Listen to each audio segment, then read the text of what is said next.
Hi everybody, I'm Addie. And I'm Reagan. And this is Just Weird Crap.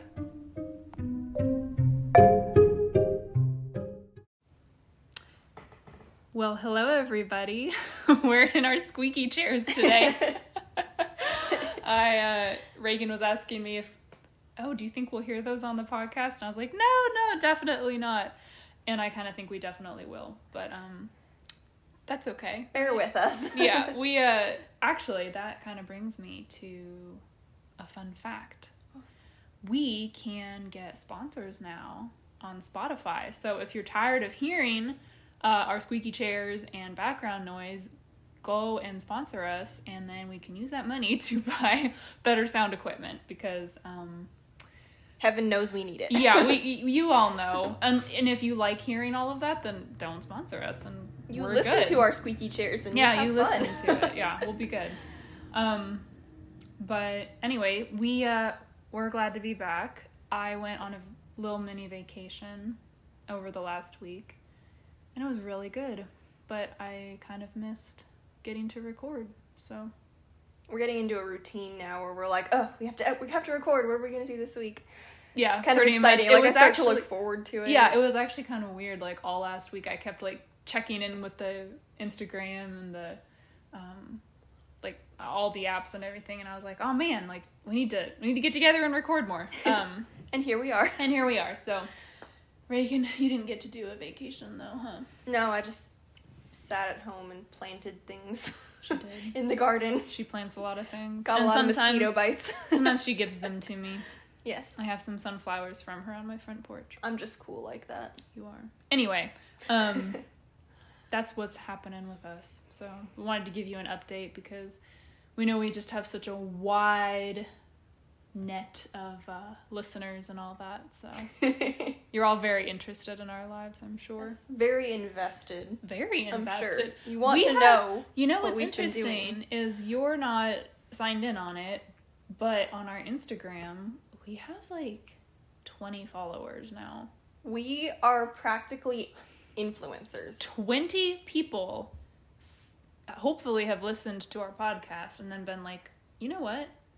I love them so much. I'm going to get on the Instagram and follow them. I only told like 2 friends to go listen to this, so I mean that's pretty impressive to me considering. Oh yeah, one of our followers is know. Kristen. She always likes shout out to Kristen. She always likes all of our stuff.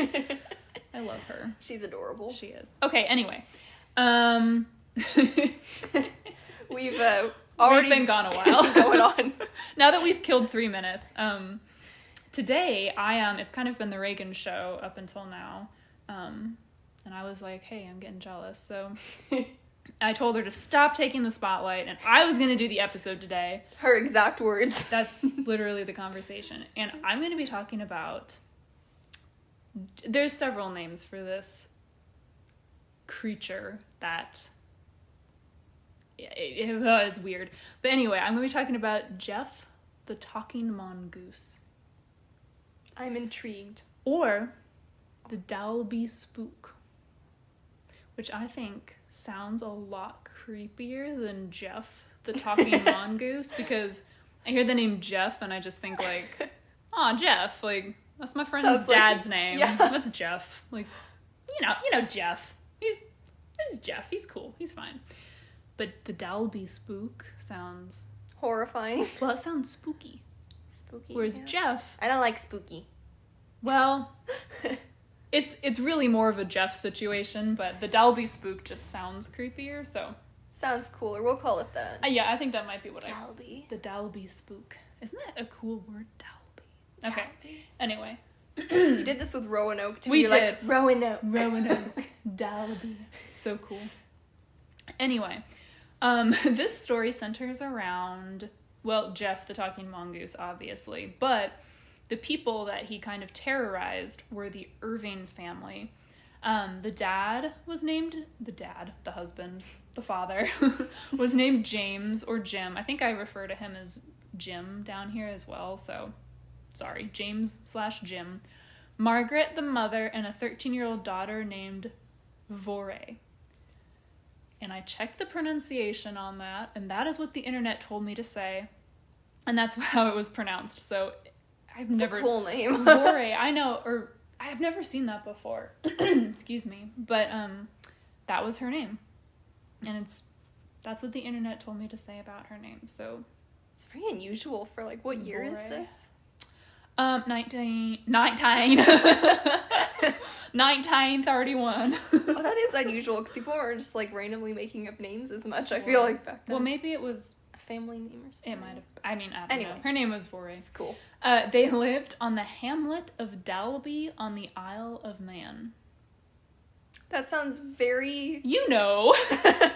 Yeah. On the hamlet of Dalby. Doesn't everybody know where that is? And I'll put photos up because I was reading this and I was like, what? Where is that? Is this on planet Earth? That's not even a place. So I'll include like a little map and stuff. But anyway, that's where they lived, and that's how the Dalby Spook. And that's in what country?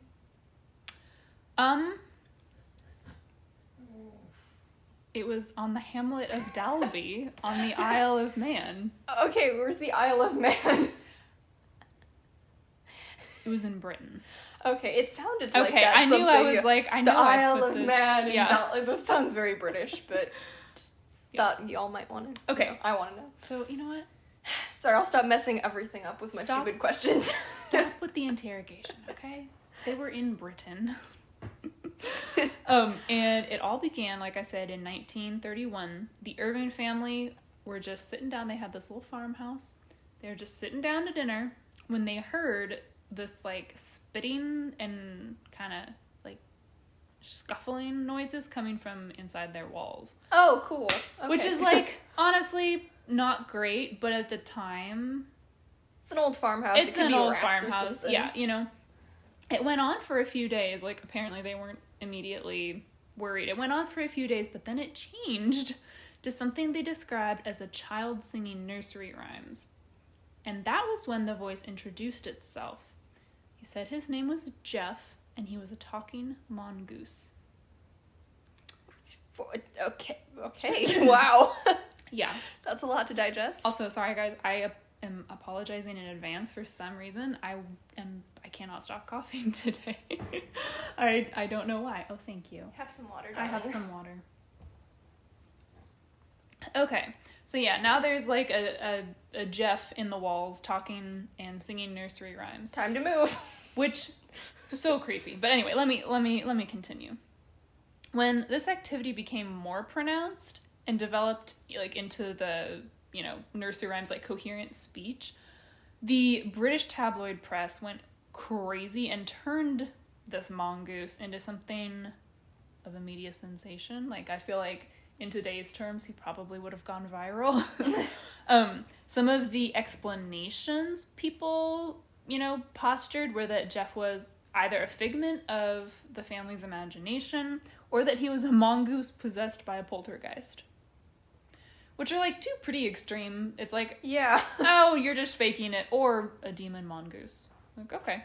Pretty sure that's what all mongooses are probably possessed. But probably. I'm not a big mongoose, weasel kind of person. Okay, maybe don't look further into this. Yeah. At first, the Irving family assumed that the rustling they heard was rats, like we said. So when they first started hearing those noises, Mr. Irving put out rat poison. But Gef, of course, did not touch it because he's a smart little cookie. Once Mr. Irving tried growling at Gef like a dog to try to scare him, but Gef growled back. Oh, okay. And, of course, there was the, eerie singing and nursery rhymes. That's creepy. I know. As heck. I know. A few days later, after, that he started, talking, after he introduced himself, Gef came out and, introduced himself in the flesh. Vore claimed he looked like a large rat with yellowish fur and a bushy tail. So, sounds like a mongoose. Yeah. Like a very small mongoose. Yeah. Gef said he was a mongoose who had been born in New Delhi, India in 1825. So it's 1931 now, so this is an old He's mongoose. an old guy. India, 1825, where he was hunted before escaping to the Isle of Man. I don't know how he got to That the is Isle. a long trip. I don't know how he got to the Isle of Man. But he had a lot of time to get there because he's really old. Gef also called himself the eighth wonder of the world, as well as referring to himself as an earthbound spirit. He was the one that gave himself the nickname the Dalby Spook. So he was pretty full of himself. Like, yeah. Anytime someone's like, oh, here are my nicknames, it's like, really? And here's some creepy quotes. Like, I found so many different quotes and so many different articles about the stuff he said. He was such a jerk. Like, he was awful. But anyway, here's some of the quotes. I could kill you all, but I won't. Another one is, I am not a spirit, but an extra, extra clever mongoose. So he kind of goes back and forth on stuff. Sometimes he's like, oh, I'm a spirit. And other times he's like, no, I'm not. Just kidding. It's like a mongoose with a split personality or something. He has some mental issues, yeah. Another one is, I know who I am, but I shan't tell you. I am a freak. I have hands and I have feet. And if you saw me, you'd faint. You'd be petrified, mummified, turned into stone or a pillar of salt. He's getting biblical with it. I know, right? But again, he had introduced himself. Like, the Irving family saw him. He wasn't, like, at first he kind of kept himself hidden, but he didn't just stay behind the walls. So none of them were petrified, mummified, or turned into stone or salt. He's so really dramatic. He just has some big words. He also warned the family that he was extra, extra clever, but not always kind. So, yeah, rude. And at first, he talked a big talk, but at first he was kind of more like a pet. He would guard the house, and, like, let them know when guests were coming, because, like, they lived in kind of a secluded-ish area, so, like, when people were coming up the road or whatever, he would let them know. Once he let them know if they'd let the fire on, like, so the house didn't burn down. Oh. So, like, nice stuff, but his warning of not being very nice was also true. He would often lose his temper and throw things at the family. Oh, he's an angry mongoose. I know. I'm like, dude, what did they ever do to you? He'd call Jim a fat-headed gnome, and he'd threaten to kill him. Vore was so scared she'd sleep in her parents' bed, but this pissed Gef off, and he told Mr. Irving, I'll follow her wherever you put her. Which is just real creepy and really invasive. Like, no, you don't get to do that, Gef. Oh, gosh. Like, can you imagine just, like, here... And, like, how do you get rid of it? I don't know. Like, because I'm not going to sleep tonight, thanks. No! I think that you're good. I don't think Gef could have made it. I know, he made it from India to Britain. True. So there was a lot of theories about what was going on here. One newspaper wrote that the source of this mystery was Vore, and that she must be some sort of ventriloquist because the noises always seem to come from around her. I don't think that was ever proven. It was just people were like, oh, whenever she's around, like, the noises are kind of coming from around her. But it's because Gef was following her. He already told them. That's what I was thinking, too. I was like, he was kind of obsessed with her, so... one psychologist who was staying with the Irvings for a week said he didn't believe the family was deceitful. He was putting... I just wrote a note here, and it does not make any sense. I think I got, auto-corrected here. Anyway, sorry. 3, it was also brought up that the family had developed mental health problems. And at one point, because, like, at one point they were really rich and they lived in Liverpool and they were, like, doing really well. But they had to move after Jim's piano importing business collapsed. So I feel like that was, like, probably a really big business, obviously, and they were doing really well, and then they had kind of everything kind of fell to pieces, and they had to move into this kind of shabby type of place. Their house had no electricity, no telephone, and the family was said to not fit in with the locals, and they only had a gramophone for entertainment. So they were really isolated. Oh, well, that can make you go a little cray-cray. Kind of, yeah. I don't know how much they Because, I mean, like, you can be isolated, but still, like, go into town often and have friends. I couldn't really find anything about that, but I did see multiple sources say that they were very, like, secluded. So it's like maybe this Gef was basically their Wilson. Yeah, I don't know.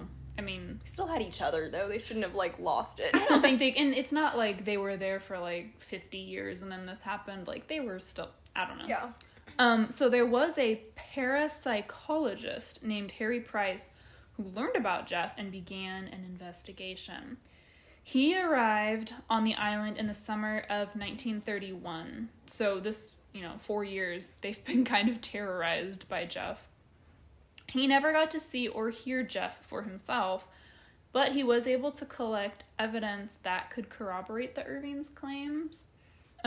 He got a sample of fur, but it was tested and it turned out to be the dog's fur, the family dog. Oh. So that didn't really go anywhere. And during the investigation, Price he was really careful to avoid supporting or... Did you just hear my dog? She's mad because I'm not feeding her. He was really careful, though, to avoid, like, supporting or condemning the Irving's claims, and he was just trying to, like, let the facts speak for themselves. He did evaluate the family, and he considered them to be honest people, like, good people. He didn't say, like, oh, they seem to have mental problems or whatever. During the investigation, Gef didn't make an appearance. Like I said, Price did not get to see him or hear him. And when he finished the investigation and left the island, Gef reappeared saying that he had taken a few days' holiday. Oh. And I was like, that's convenient, Gef. Yeah. I don't believe that for a second, Gef. I mean, do we really trust what Gef says, though? Like, he seems to have some issues. Exactly. I was like, Gef, you knew what was going on. But Gef let his feelings be very well known about Price. He said, I don't like that Harry Price. He's the man who puts the kibosh on the spirits. Oh, well, yeah, I mean, that's... Even though Okay. Harry Price always said, like, he never said, like, oh, I'm here to, prove this wrong. He never said that. Gef, you could have just, explained yourself to him, maybe. And I was like, oh, yeah, exactly, Gef. You could have just, like, come and talk to him, and he would have... I don't get it, but Gef has his ways. Go figure out a mongoose. Yeah, pretty much. Price never said either way if he, afterward, he never said if he believed or didn't believe the family, but he did write, I agree that the whole family must be mixed up in it, but there still remains the question of motive. It certainly is not to draw people to Cation's Gap, because they do their utmost to keep them away. Their motive for the imposture lies much deeper than mere publicity. So he's saying it's not like the Irvings were trying to get people like, oh, come and look at this. Like, they were trying to keep people away. So, yeah, Interesting. I can't see the motive. Like, it wasn't like they were, making tons of money off of this or anything. Because it's like, well, obviously, that would make sense that they were lying. The money trail, but they weren't. Yeah, they really weren't. So, the Irving family stayed on the farm for another decade until Jim passed away in 1945. Margaret and Vorey sold the farm and left for England, and Gef remained behind. Or at least he didn't go with them. He didn't follow them. The farm's new owner, a man called Leslie Graham, claimed that he had shot and killed a funny-looking animal in 1946. The corpse that he put on display was black and white, and by all accounts was considerably larger than Gef. And Vorey was adamant she saw it, and she said that was not Gef.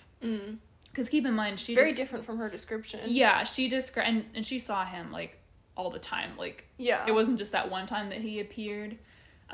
He loved to terrorize them a lot. So yeah. She knew what he looked like, and she said that was not him.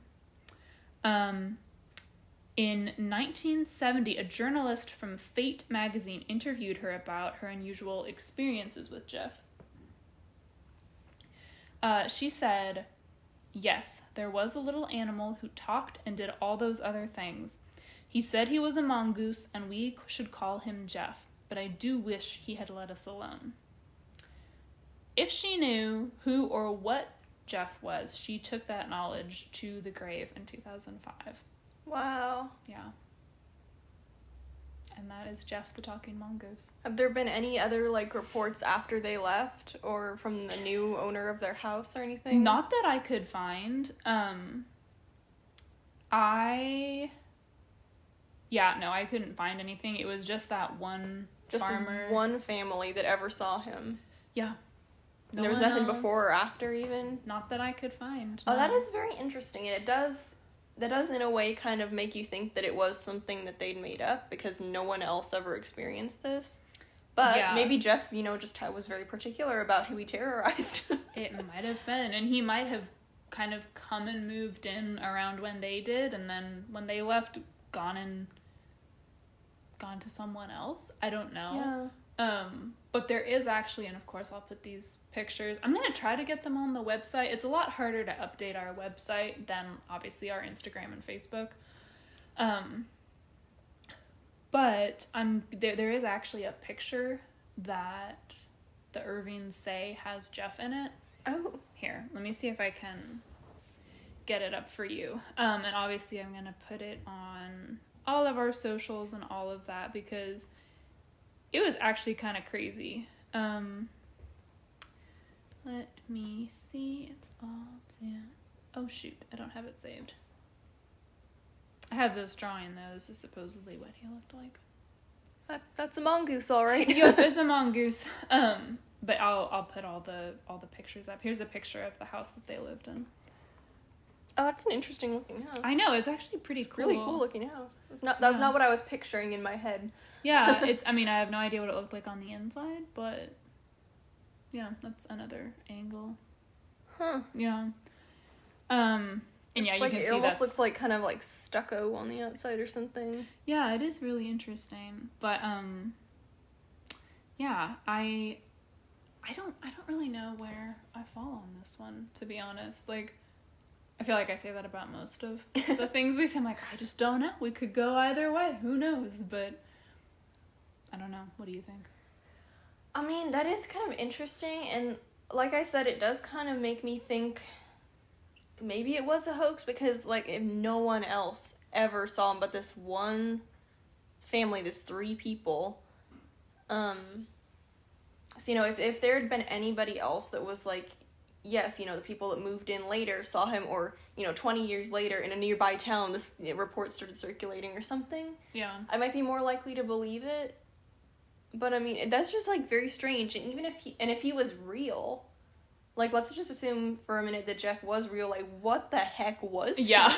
That's an even bigger question that raises, why there was a talking mongoose that was terrorizing this family. Like, that's just weird. And rude. Yes, very Because he sounds rude. like a real jerk, honestly. Yeah, it's not even like he was all that creepy. He was just, like, a jerk. Yeah, he was. Because, like, if he never let himself, like, be seen or whatever, it'd be like, ooh, that's spooky. But it's like, no, he's just this random mongoose. It's like, yo. Yeah. But also, it's so y'all. weird because, like, there was no mongoose in that.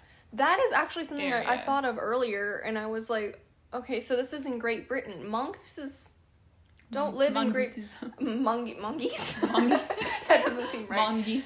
But, I mean, he could have at least been a weasel or something. I think they've got those. Like, yeah. It's weird that he was... Well, he was very specific. He was a talking mongoose, not a weasel, so... Yeah, and weasels I don't think have, like, bushy tails or anything like the description. Yeah. Of him sounds like a mongoose, but smaller. Mongooses aren't huge, or aren't rat-sized. Well, she said he was like a large rat. So, I mean, that could mean anything, right? Like, yeah. He could have been... Large is very relative. Exactly. But yeah, that's Gef the Talking Mongoose. And I think it's just so funny that, like, if he's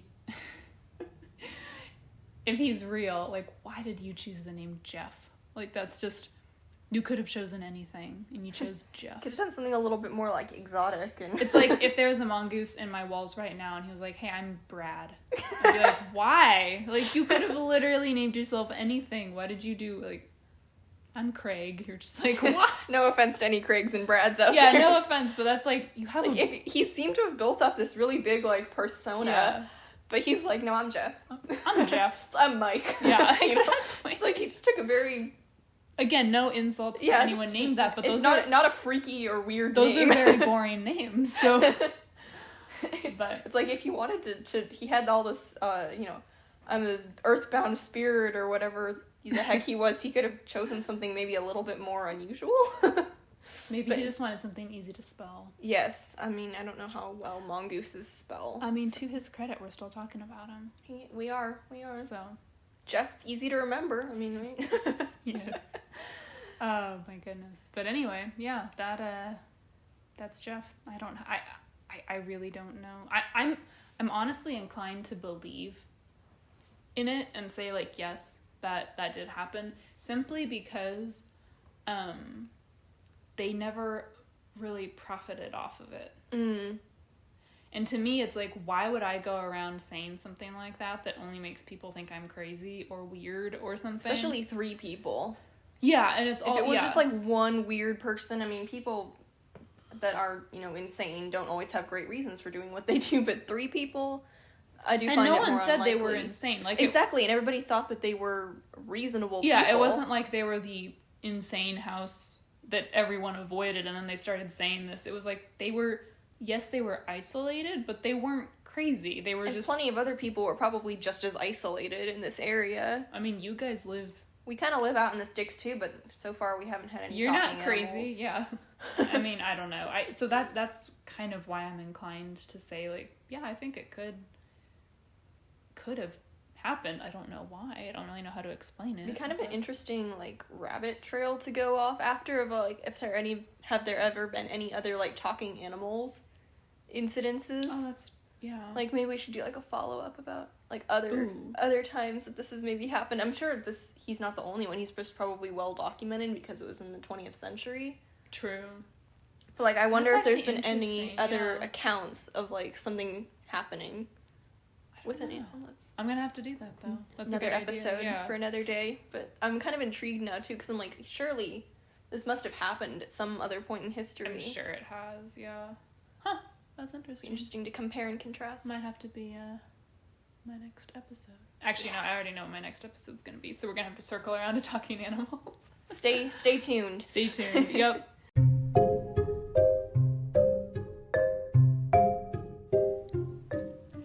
We hope you've enjoyed this episode. Be sure to follow us on Instagram at justweirdcrap or send us an email at justweirdcrap@gmail.com. Be sure to follow us and give us a 5-star rating on Spotify and Apple Podcasts. We greatly appreciate our sponsors. To support this podcast for as little as 99 cents a month, follow the link in the episode description. Be sure to share this podcast with your friends and family. We will see you all next week. Bye!